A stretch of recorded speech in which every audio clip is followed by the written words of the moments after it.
got some cool stories to tell, right? Yeah, I'm looking forward to it. A little something to share. Okay.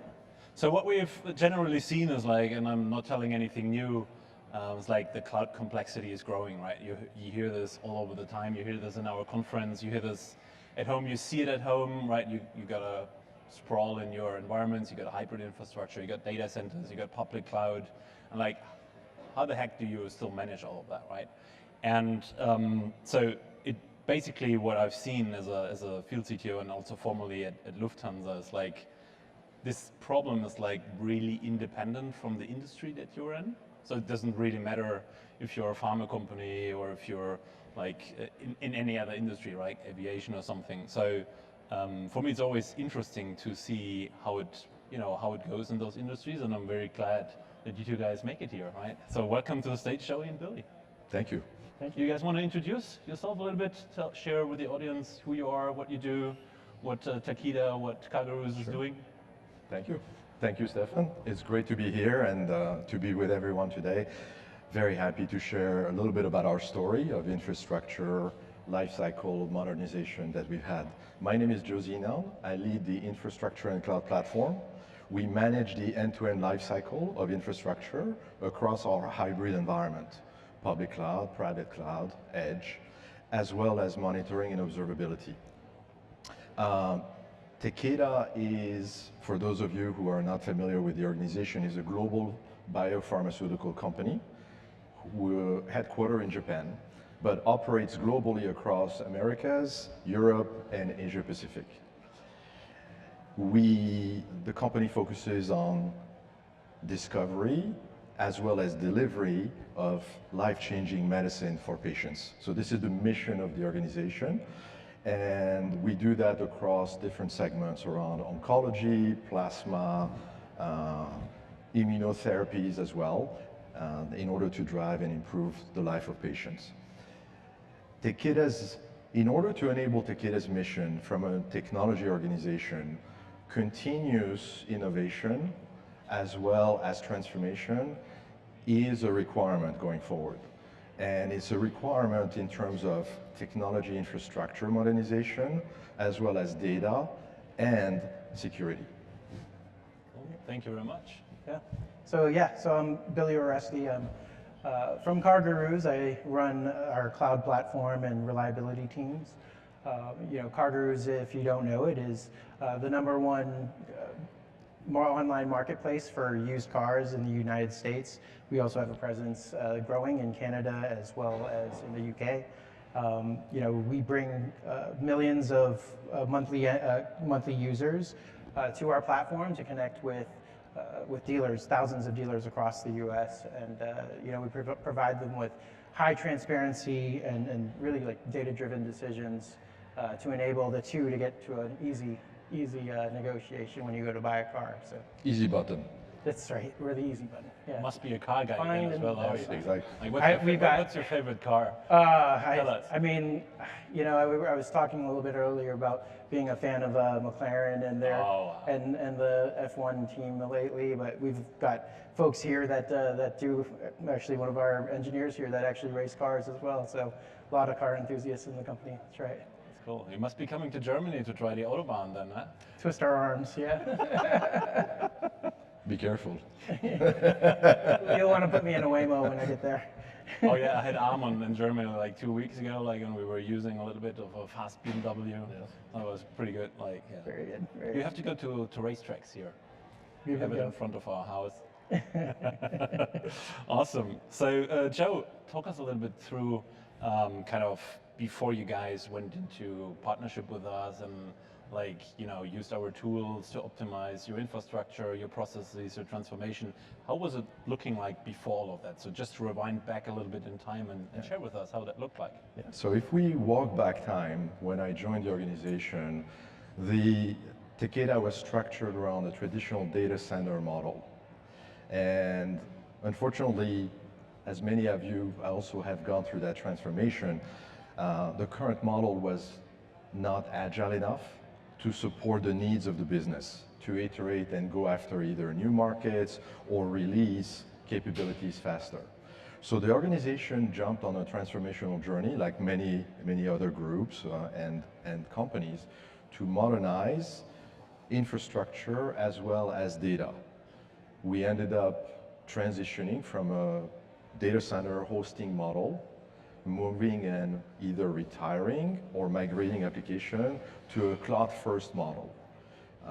We have hybrid cloud, multi-cloud, but primarily our strategic partner is AWS in this case. So we ended up building this landing zone in order to support the needs of the business. Being in a regulated industry, we need to ensure that we have the right compliance framework, and we're able to document that compliance framework to regulatory agencies across the world, whether those are in the United States or they are in Europe or any other country. So it was very important to have that flexibility going forward. And then from a data perspective, building a data platform on top of a cloud-native framework was also very important. The cloud enabled also us to drive economies of scale, improve resiliency, as well as scale. And that's where we looked at, obviously, how do we improve now going forward, leveraging infrastructure as code and automation to enable our product team to go faster.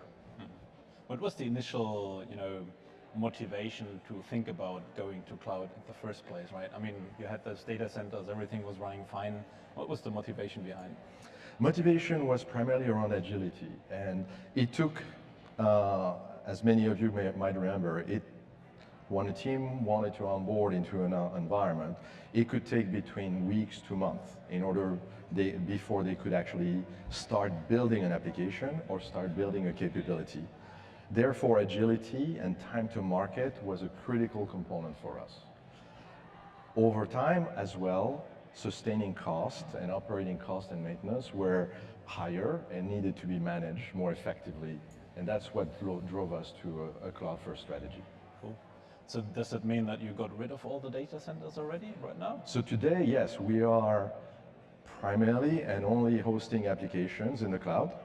We still have, I would call them point of presence in the world for connectivity, primarily networking, but we do not host application workloads anymore, except in edge locations.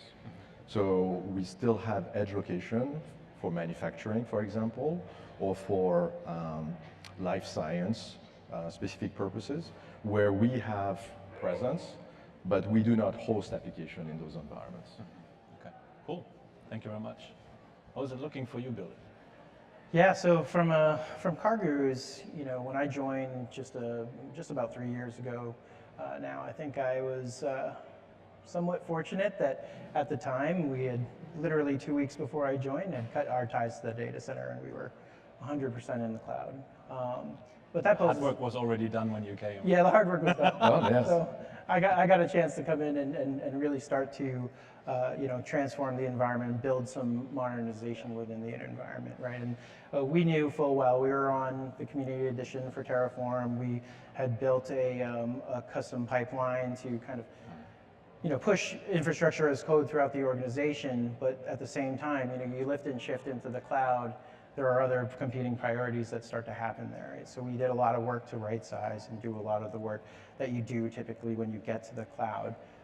Full well knowing that we want to get to this point where we're going to be able to do things like self-service, like we're going to be able to accelerate engineering. And so as the first year blew through for us being into the cloud, we really put together messaging around making sure that as a platform team, our goals were to accelerate engineering, our goals were to modernize engineering, and our goals were to make sure that our environments were secure by default. And so when we put together that messaging, it just it aligned so well with what we were seeing Hashi pushing, and that's where we started going. What was the reason kind of to get that kick started? You must have an initial reason why you started changing the way how you approach those things. I would say resourcing was a challenge, right? If you think about the timing, at the time there was a lot of uncertainty, COVID was happening. I think we hear a lot of these types of stories, and when you have those uncertain times, we weren't able to say, hey, we're just going to invest in a bunch of resources to make all of this happen. So what we looked at was how do we scale with the resources that we have? How do we empower them? And then in turn, like as a platform engineering organization, we know we're a force multiplier for our product engineers, right? And so when it comes to infrastructure, there's probably, as it is, like there's few and far between engineers that want to deal with it. So we just want to build that shim and allow them to keep running fast. And so the resourcing piece of it was how can we do more with what we have? Okay. So you, both of you guys, you basically, besides the tooling, kind of in a transformation story, don't have to tell you like, just not the tooling is the important thing, but it's about also processes and people. Can you talk a little bit about how your organizations have looked like before, like the change in strategy towards like maybe how it's looking right now and how you dealt with that problems? Yeah, absolutely. So when I look back, we were structured in a traditional infrastructure engineering team, right? Where everybody was doing everything. You could spend time as an engineer doing some engineering work, architecture work, but an hour later you would jump into an operational crisis, and then you would revert back to a solution delivery where you would have to provision workloads or tune some workloads.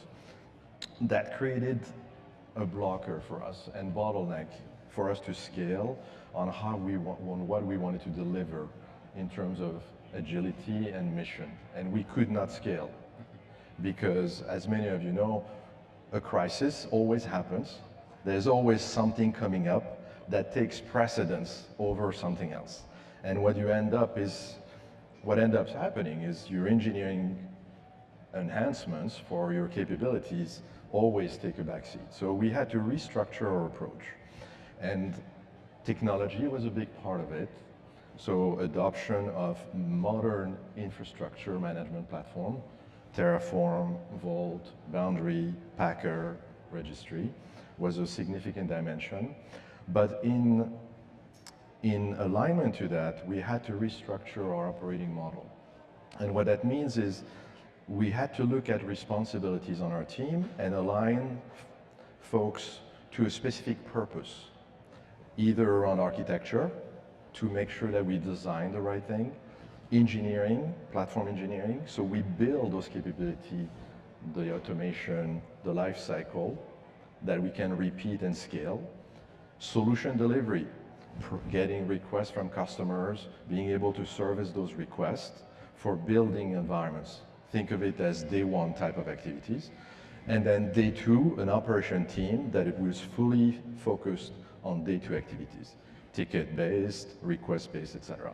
And that allowed us to scale and to finally make progress in terms of building those capabilities.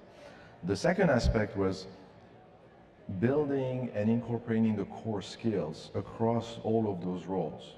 Core skills means automation, infrastructure as code, knowledge across the team, CI/CD, security. All of those are really critical to ensure that the team speaks the same language and can operate effectively. And then finally, for platform engineering, we wanted to adopt an agile approach. And as part of that agile journey, we needed to think about ourselves as a product team. First is we needed to ensure that we deliver value to the organization. We're not just deploying a tool and then expecting or hoping our users to come in and consume it. Right? If you build it, they will come is kind of challenging sometimes. So what we needed to do is build accelerators on top of the platform to help the product teams, the application team, start their journey in the cloud and be effective, safe, and compliant at the same time. That is super fantastic because like what you're just saying, like I personally went through the same thing. Same journey. Like in being responsible for infrastructure at Lufthansa. We all want to go to the same destination, right? We just take different paths sometimes to get there. Absolutely. Like, and then I started hiring like product owners. I'm like, yes. Why the heck do you hire a product owner for Terraform? What does that mean? Like, what does he do, right? So how's that for you guys? Yeah, it's kind of really a very parallel story here, and I think it's a natural like culture shift that you make when you go to the cloud and you start heavy adoption there. Like Joe, we started to lean into our agile processes. One thing we knew is that there's always work, right? So we can always fill our queue of things to do, and we can always stay busy.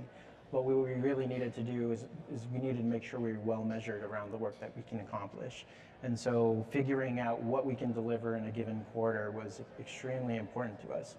We began to then start to coordinate with all of the other teams, including our stakeholders, to be able to know, hey, this is what we can deliver. And what that really drove us towards was that we realized as we started, especially in this space where we knew we had this goal to go into HCP Terraform, we knew we had this goal to be able to drive self-service, allow engineering leaders, product engineering leaders to truly own their solutions end to end, with our teams being enablers to that. And so part of that culture shift that we pushed was, I refer back to the book Team Topologies, which allows you to take a look at how you structure the style of teams that you have. And what we ended up doing is taking what was traditionally an infrastructure team and splitting into continuing to have the infrastructure team supporting a lot of the DevOps functionality, but we knew this piece of self-service, this piece of adopting this platform was so critical for speed in the future that we needed to isolate those resources to make sure that they were able to focus. And I pushed this across a number of my teams. We did this in reliability as well, to be able to know, hey, we can focus, and that's where you get real quality solutions. What would you say were the 1, 2, 3 most important metrics that you reiterated and measured yourself? Yeah, so we one thing I think we also learned through this is that we need to be well measured. And just like Joe was saying, making sure that we kind of operate like we hired product partners, we operate like a product. And part of this is to know our velocity and understand. So we follow things like the DORA metrics. That's important to us. We want to know what the real acceleration of our, not just within our development teams, but also within our infrastructure teams to know, and this is the beauty of infrastructure as code, right? We can still apply those same principles there. The other piece of this is that not just did we start to measure how fast are we going, but we also wanted to have qualitative measures coming back from our customers who are the internal developers. So we have very key measures on understanding, are you happy with what we're doing on the platform? I can tell you, when we surveyed against our custom plan pipeline, it was lackluster because we knew we were in the way. We knew we had to approve all the infrastructure that was going out, right? Yeah. And so we are shooting towards just making sure that they have the keys, that they can drive. And so, that qualitative piece is really important to us as well.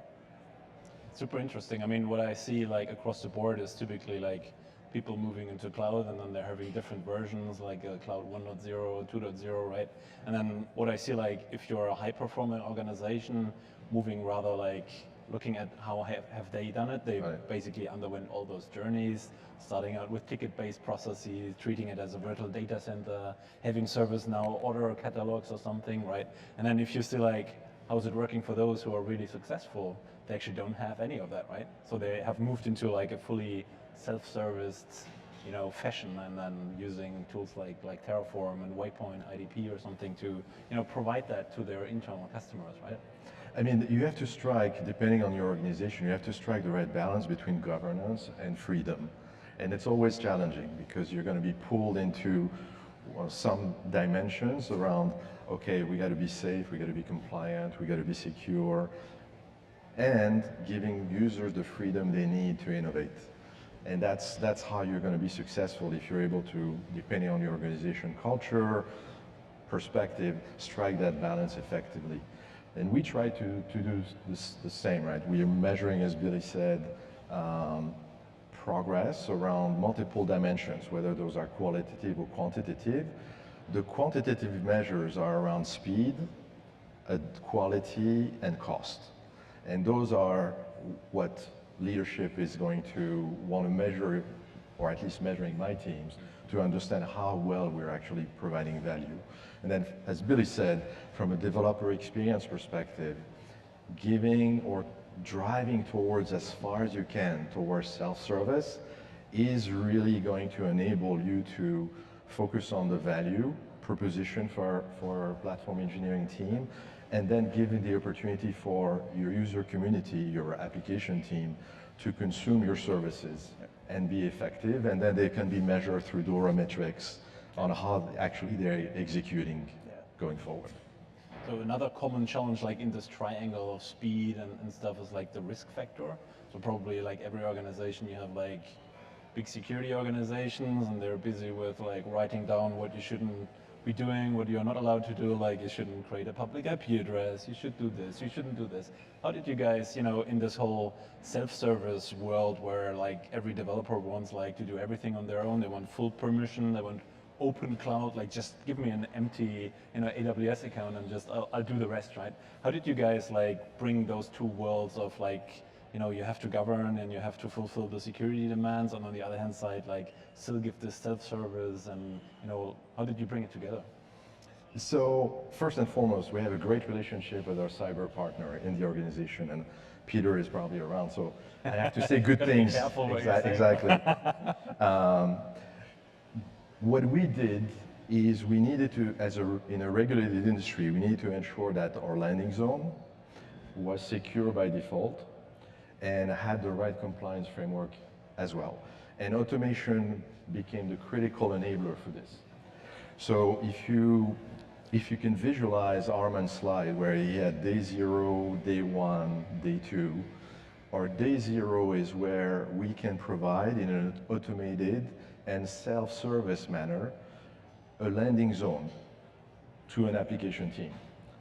And we do that today by we've done that by adopting a fully automated framework around Terraform and Vault, where the request can be proxied through an internal developer platform, where customers submit their request, and then in less than an hour, they have a fully functional, secure, and compliant environment where they can go in and they can start deploying resources.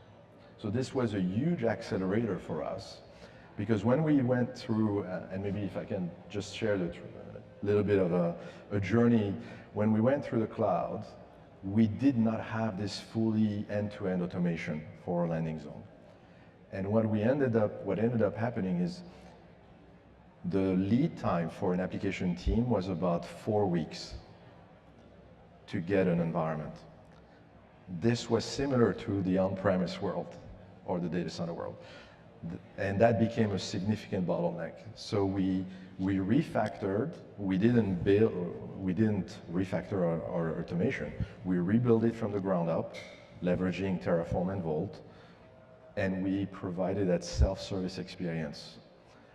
This is for day 0. We adopted the same approach for day 1, where we provide building blocks to our customers. Think of it as wrappers around resource types that you want to deploy in the cloud. Those are pre-built, they are safe, they adopt the best practices by default, and then we glue them together in patterns.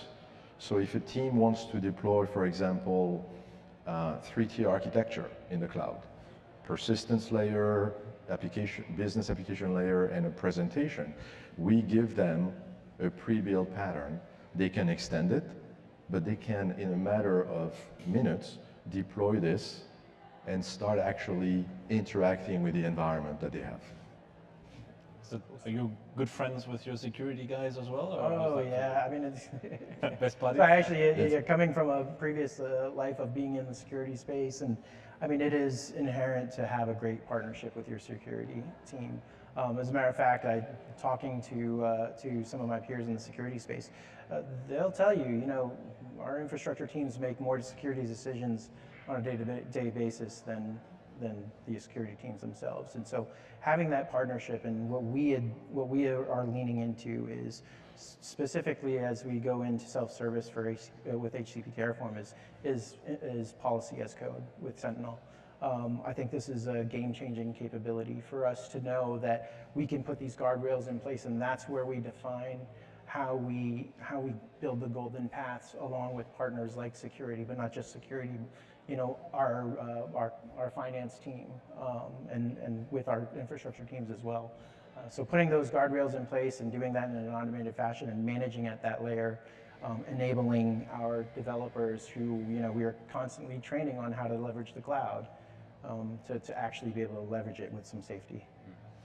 Who's the responsible party in your organization to deal with those policies? Is it like who's actually writing those policies? Is it a security team or is it somebody different?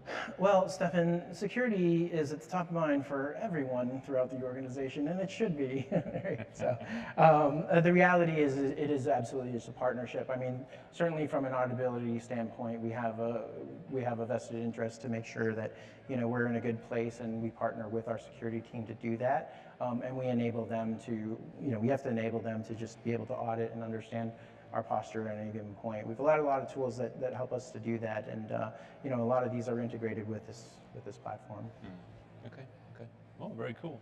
So kind of, I mean, we've established now that you guys are, like, I would say, in a pretty mature state in terms of the transformational journey, right? Away from data centers to cloud to self-service, away from like ticket-based processing. You probably still have it, right? It's all relative. Everybody has it, right? Yeah, I was like, we're not getting rid of service now. It's still like ITIL-based, right? You need the tickets. Like, what do you say, like, looking forward in the next, let's say, I always say like 5 years, but that's probably too long. Like, what's on your guys' roadmap for the next 1 to 2 or 3 years or something, like in terms of the partnership with us?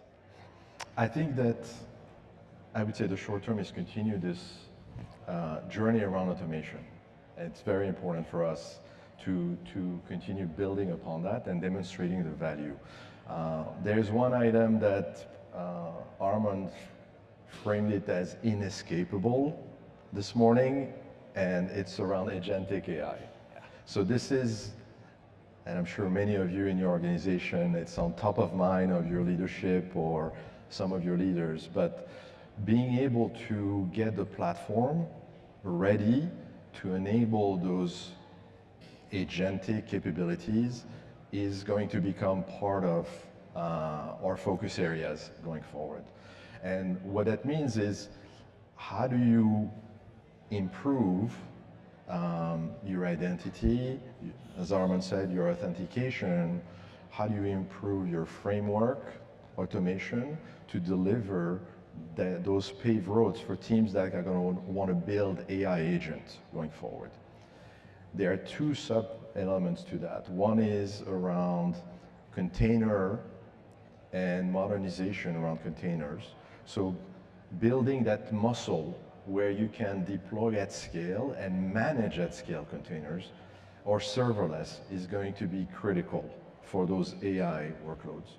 And then the last one I would say, or the last element I can think of, is the automation orchestration between day one and day two, between infrastructure and configuration management, and getting the capabilities from the Hashi team, the IBM team, or between Ansible and Terraform to tie things together in a more native way is going to be really important, because even if we are on a good path to automate some of the deployments, there's always a set of additional steps that need to be performed, and there's always some level of human interaction right now.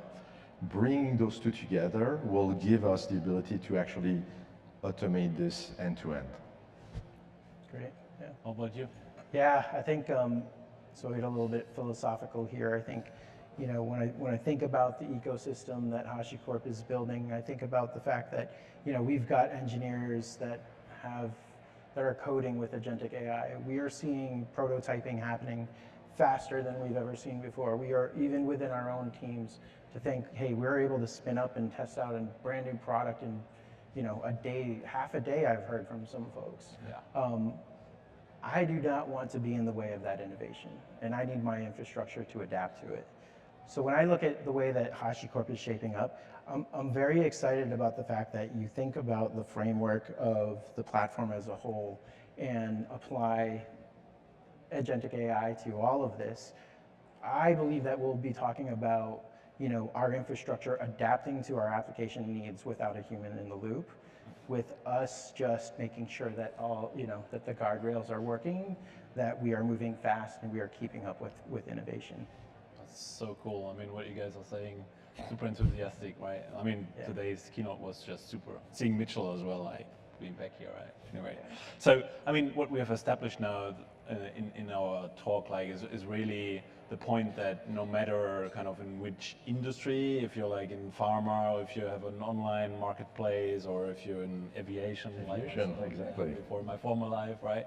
It really doesn't really matter, right? It's like a transformational journey, and you just have to realize at what point in that transformation you're in, right? And then, take your organization with you, and also realize that potentially in your organization, people will be in a different mature state themselves, right? So there's no kind of one fits all answer to say like everybody's fitting into that box, but like there might be even teams who are more mature, who already went into the DevOps platform engineering kind of mindset, and the others who are still like ticket-based driven, and you got to support like all of them, right? You have to, because at the end of the day, you need to bring those capabilities and give the opportunity to those two different mature or different maturity level groups the ability to consume your services. So whether it's in an automated manner, or whether it's via some level of solution delivery where a team actually provision things using automation, but on behalf of users, that you need to be able to give those options to your consumers, to your business application team. Yeah, 100%. I mean, we've got to meet our teams where they're at, and they're always varying across our organization, and we've got to empower them across the board, and this is the way that I see we'll do it. Awesome. Guys, it was a pleasure. We talked about it, half an hour is going to fly by like Quickly. this. Yep. Like we probably could continue for Let's do another. Somebody will be sad about that. So thank you very much for taking the time, for making the time here, for spending the time with us.